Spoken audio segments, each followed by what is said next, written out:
श्री स्वामी समर्थ. माझ्या स्वामी भक्त बांधवांनो आणि भगिनींनो, आपण रोज अन्न खातो. सकाळी नाश्ता, दुपारी जेवण, रात्री जेवण. पण एक गोष्ट आपण अनेकदा विसरतो, त्या अन्नासाठी देवाचे आभार मानणे.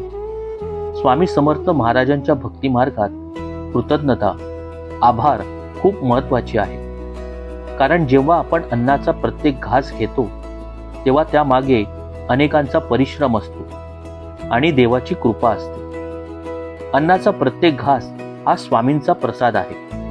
आपण जे अन्न खातो ते फक्त अन्न नसते, ते स्वामींचा प्रसाद असतो. शेतकरी मेहनत करतो, कोणी ते बाजारात आणतो, कोणी ते स्वयंपाक करून वाढतो.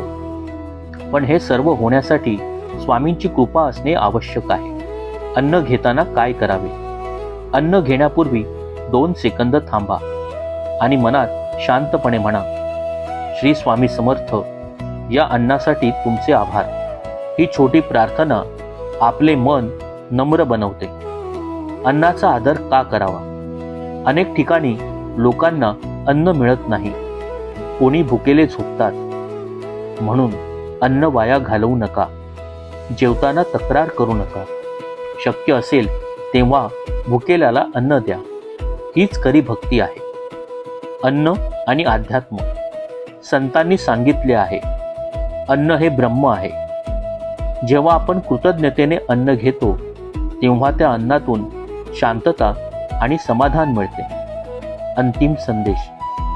बंधूंनो, भगिनींनो, आजपासून एक छोटा नियम करा. अन्नाचा पहिला घास घेण्यापूर्वी मनात स्वामींचे स्मरण करा. फक्त एकदा मनापासून म्हणा, श्री स्वामी समर्थ, आणि स्वामींचे आभार माना. विश्वास ठेवा, ज्या घरात अन्नाचा आदर केला जातो त्या घरावर स्वामींची कृपा नेहमी राहते. श्री स्वामी समर्थ.